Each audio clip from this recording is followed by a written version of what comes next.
खींचिए और प्रचंड आवाज से बोलिए भारत माता की, भारत माता की।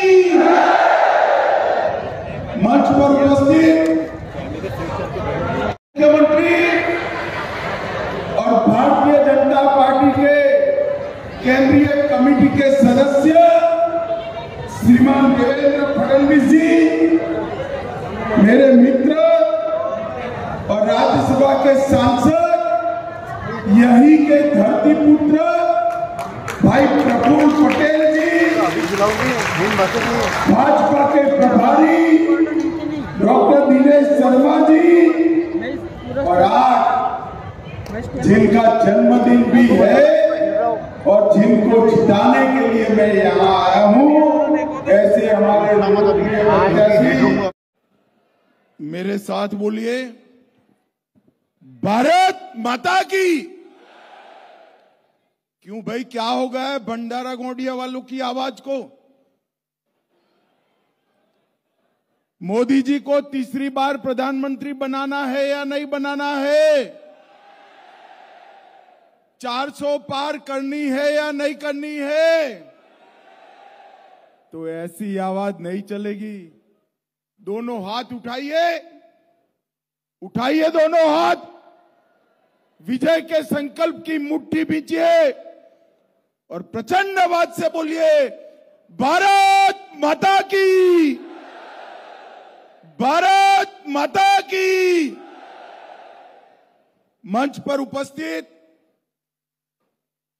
महाराष्ट्र के लोकप्रिय नेता, उप मुख्यमंत्री और भारतीय जनता पार्टी के केंद्रीय कमेटी के सदस्य श्रीमान देवेंद्र फडणवीस जी, मेरे मित्र और राज्यसभा के सांसद, यही के धरती पुत्र भाई प्रफुल्ल पटेल जी, भाजपा के प्रभारी डॉक्टर दिनेश शर्मा जी, और आज जिनका जन्मदिन भी है और जिनको जिताने के लिए मैं यहां आया हूं, ऐसे हमारे लोकप्रिय प्रत्याशी, आगे आओ भाई, सुनील मेंढे जी के लिए जोरदार ताली बजाइए जरा। और आज भंडारा गोंडिया की इस सभा में आए हुए प्यारे भाइयों, बहनों, माताओं और मेरे जिगर के टुकड़े जैसे युवा मित्रों, आप सभी को नमस्कार। मित्रों, आज बाबा साहेब आंबेडकर की जन्म जयंती है। इसी महाराष्ट्र की पावन भूमि पर जहां वीर छत्रपति ने जन्म लिया, इसी भूमि पर जन्मे बाबा साहेब ने इस देश को, संविधान को बनाकर सबको समेटने का काम किया।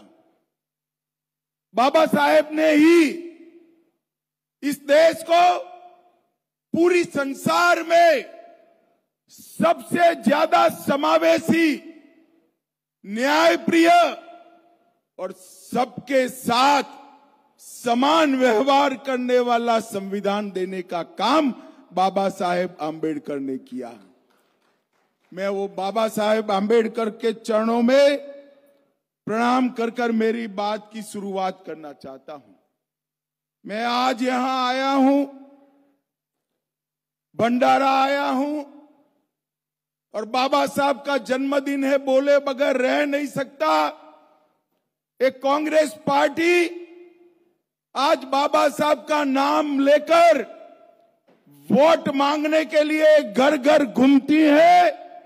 1954 के उपचुनाव में बाबा साहब के खिलाफ मोर्चा लगाने का काम यही कांग्रेस पार्टी ने किया।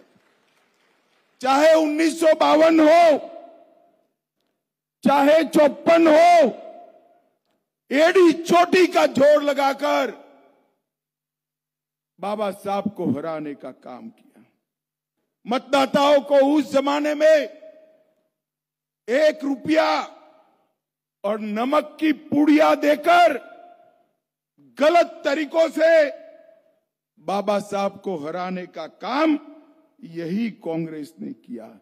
और यही कांग्रेस थी जिसने 5 दशक तक शासन करने के बाद भी बाबा साहब को भारत रत्न नहीं दिया और बाबा साहब का हमेशा अपमान करने का काम किया।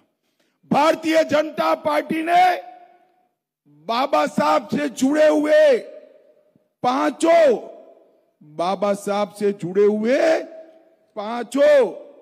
तीर्थ स्थानों को सम्मानित कर बाबा साहब को युगों युगों तक अमर करने का काम भारतीय जनता पार्टी ने किया। और ये कांग्रेस पार्टी बाबा साहब नहीं रहे बाद में भी झूठ बोलकर उनके स्पिरिट को जमीन के नीचे तक डालने का काम करती है। ये झूठ फैलाते हैं कि भारतीय जनता पार्टी को 400 सीटें मिली तो भारतीय जनता पार्टी आरक्षण समाप्त कर देगी। राहुल बाबा, हमारे पास 2 टर्म से पूर्ण बहुमत है। हमारे बहुमत का उपयोग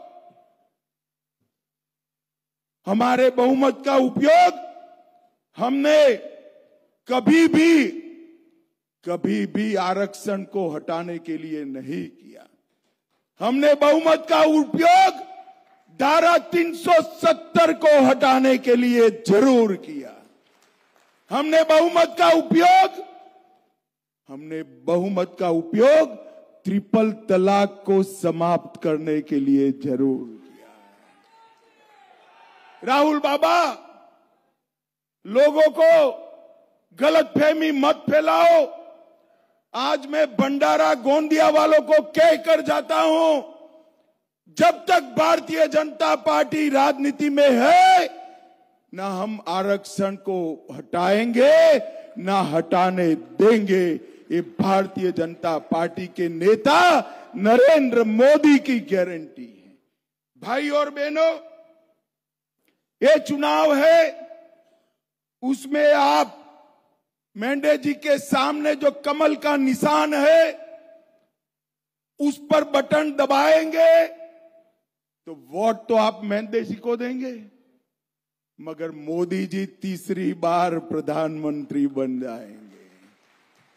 भंडारा गोंदिया में दिया हुआ आपका वोट सीधा नरेंद्र मोदी जी को तीसरी बार प्रधानमंत्री बनाने के काम आएगा। भाई और बहनों, ये 10 साल के अंदर मोदी जी ने जितने भी हमारे वादे थे, इस सारे वादों को पूरा करने का काम नरेंद्र मोदी जी ने किया है। मुझे बताओ भाइयों बहनों, ये कश्मीर जो है हमारा है या नहीं है? जरा जोर से बोलो, है या नहीं है? एक खड़गे साहब कहते हैं राजस्थान और महाराष्ट्र वालों को कश्मीर से क्या लेना देना। अरे खड़गे जी, आपको मालूम नहीं है, भंडारा गोंदिया का एक एक युवा कश्मीर के लिए अपनी जान दे सकता है, जान दे सकता है। भाई और बहनों, मुझे बताओ, धारा 370 समाप्त करनी चाहिए थी या नहीं करनी चाहिए थी?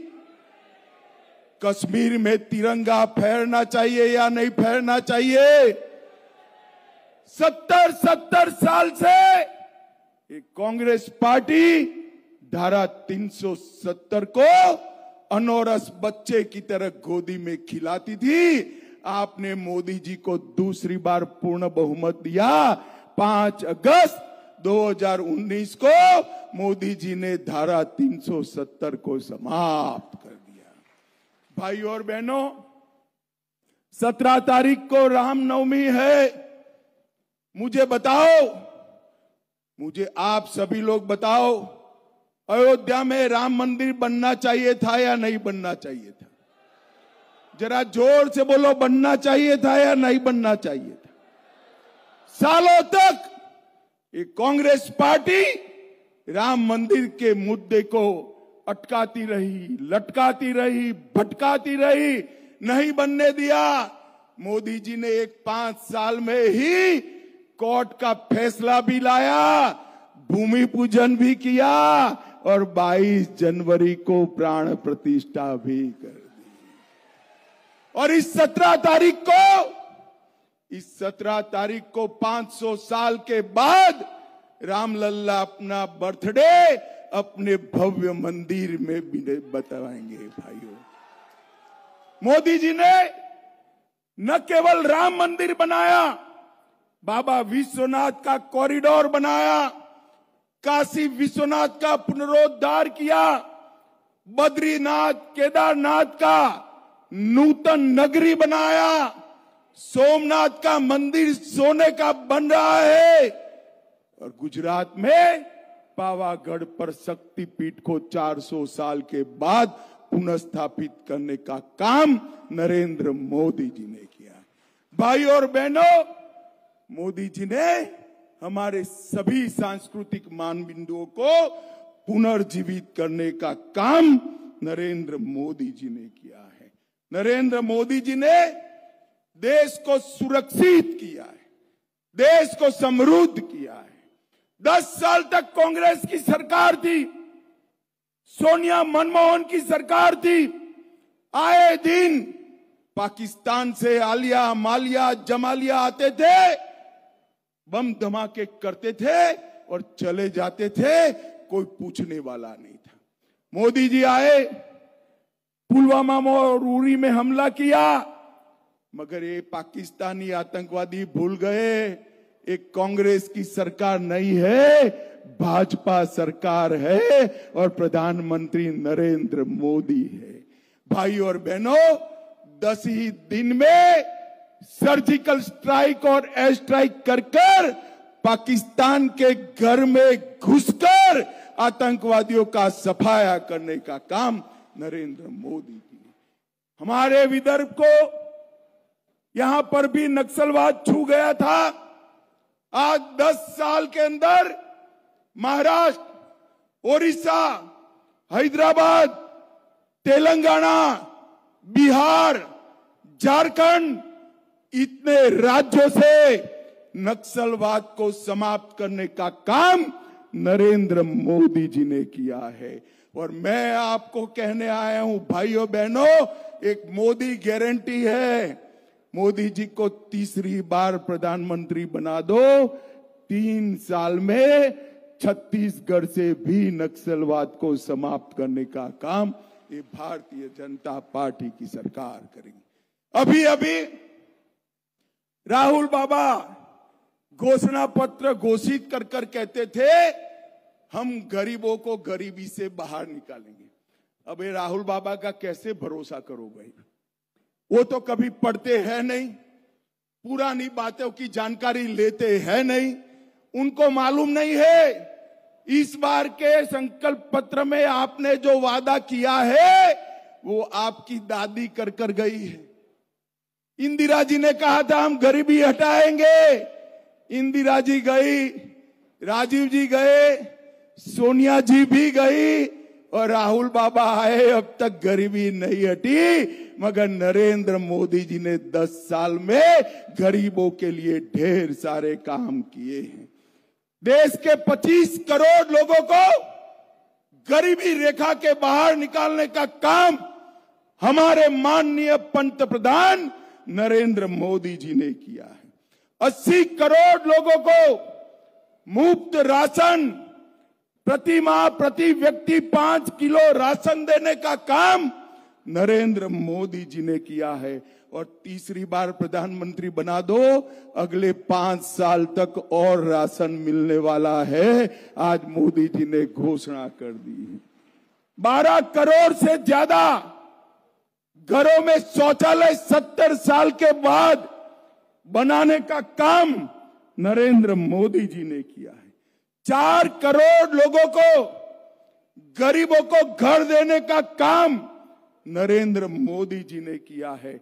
और आज ही घोषणा किया है कि 3 करोड़ और गरीबों को घर देने का काम ये नरेंद्र मोदी जी करेंगे।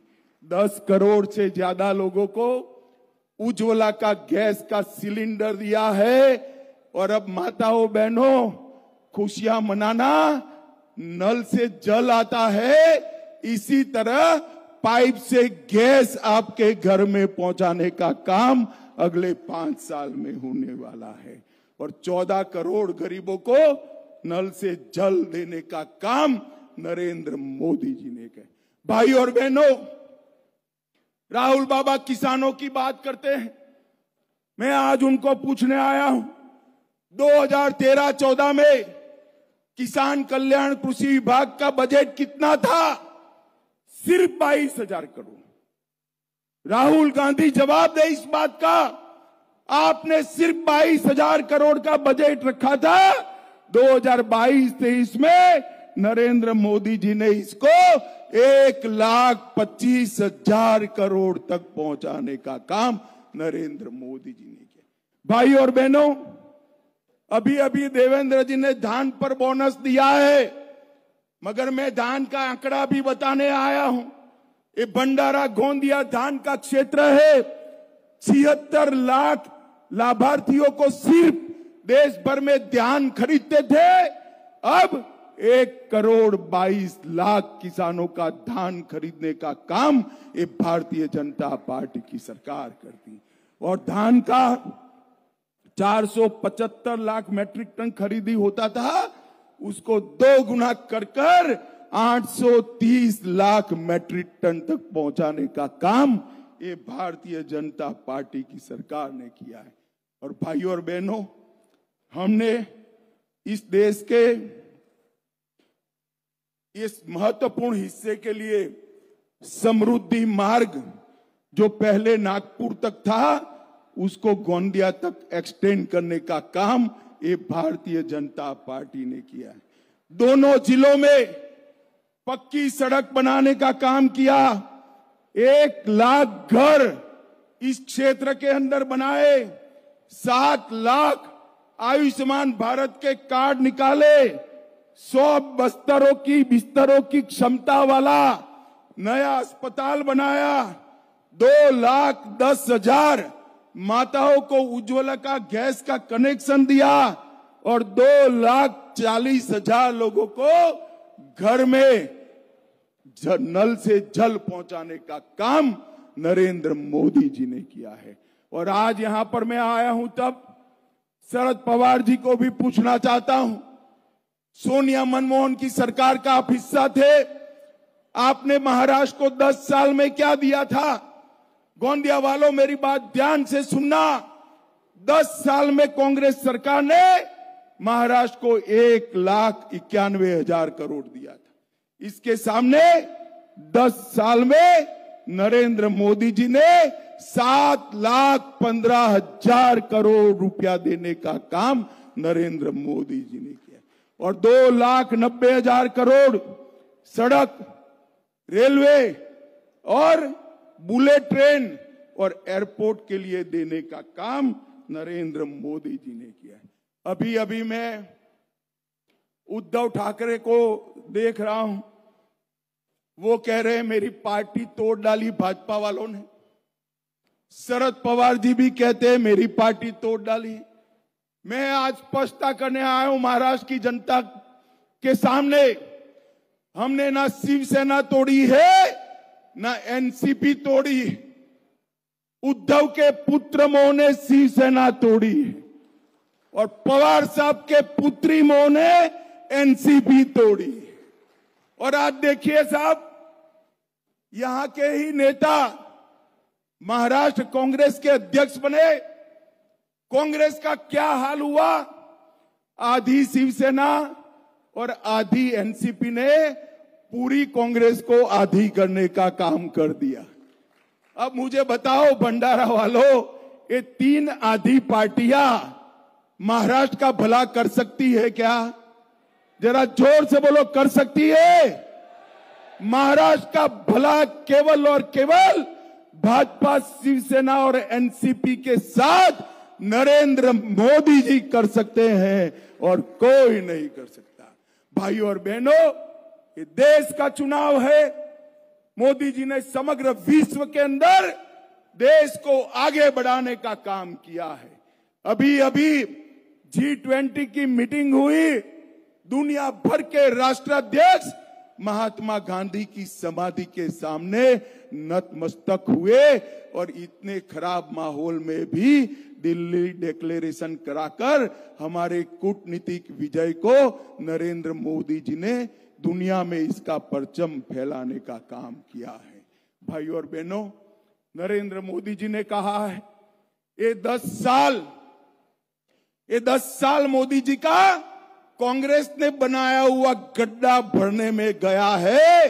अगले 5 साल में महान भारत की रचना करने का काम अगले 5 साल में शुरू होने वाला है। और मोदी जी ने देश के सामने एक संकल्प रखा है कि 2047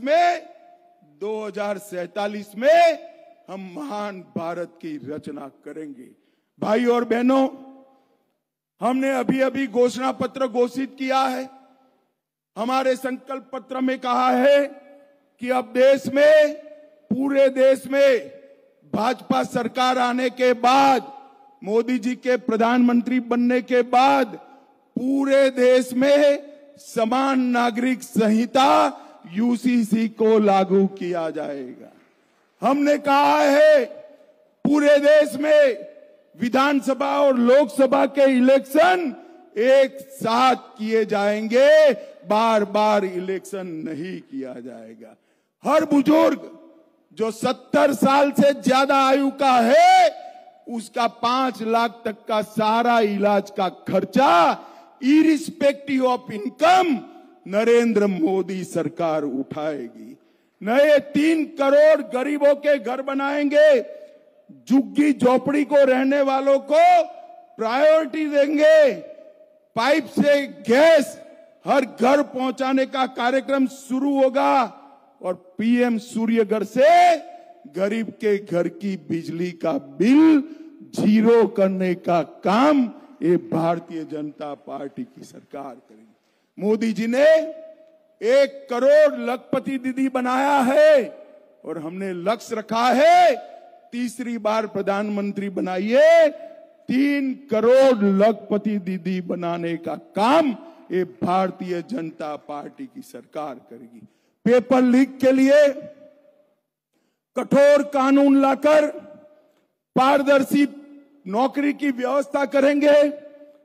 infrastructure, investment, manufacturing, high value services, startup, tourism और स्पोर्ट्स के क्षेत्र में लाखों मौके युवाओं के लिए बनाएंगे और 2036 का ओलंपिक भारत में होगा, वो भी हम सुनिश्चित करेंगे। भाइयों और बहनों, एक और राहुल बाबा है, उनके नेतृत्व में परिवारवादी पार्टियों का गठजोड़ है जो अपने बेटे, बेटी, भतीजे, भतीजियों को प्रधानमंत्री, मुख्यमंत्री बनाना चाहते हैं और दूसरी ओर गरीब के घर में पैदा हुआ नरेंद्र मोदी नाम का एक व्यक्ति जिसने 23 साल से एक भी छुट्टी लिए बगैर देश की सेवा करने का काम किया है। एक और 12 लाख करोड़ के घपले घोटाले करने वाली कांग्रेस पार्टी है और दूसरी ओर जिस पर 23 साल से मुख्यमंत्री और प्रधानमंत्री रहने के बावजूद 5 पैसे का आरोप न लगा, ऐसा प्रामाणिक नरेंद्र मोदी है। एक और देश की सुरक्षा को अपनी वोट बैंक के लिए ताक पर रखने वाला एक घमंडिया गठबंधन है और दूसरी ओर सेना के जवानों को 1 रैंक 1 पेंशन देकर आतंकवाद को समाप्त करने वाली नरेंद्र मोदी सरकार है। आपको फैसला करना है। मेंढे जी को दिया हुआ आपका वोट नरेंद्र मोदी जी को प्रधानमंत्री बनाएगा। मेंढे जी को दिया हुआ आपका वोट भारत को सुरक्षित बनाएगा। मेंढे जी को दिया हुआ आपका कमल के निशान पर वोट भारत के अर्थतंत्र को दुनिया में 3रे नंबर का अर्थतंत्र बनाएगा। भाई और बहनों, मैं अपील करने आया हूं आप सभी को, हमारे आगे आइए मेंढे जी, हमारे नेता मेंढे जी को, यहीं का आपका ही नेता है, इसको प्रचंड बहुमत से जिताइए और नरेंद्र मोदी जी का हाथ मजबूत करिए। मुझे बताओ, कमल के निशान पर बटन दबाएंगे? अरे सुनाई नहीं पड़ता भाई, जोर से बोलो, दबाएंगे? 400 पार कराएंगे? मोदी जी को फिर से प्रधानमंत्री बनाएंगे? मेंढे जी को जिताएंगे? तो मेरे साथ दोनों हाथ उठाइए, उठाइए दोनों हाथ, विजय के संकल्प की मुट्ठी बींचे और बोलिए जय श्री राम, जय जय श्री राम, भारत माता की, भारत माता की, वंदे वंदे, जय जय जय जय जय शिवाजी, जय जय जय जय जय भवानी। आप सभी का बहुत बहुत धन्यवाद।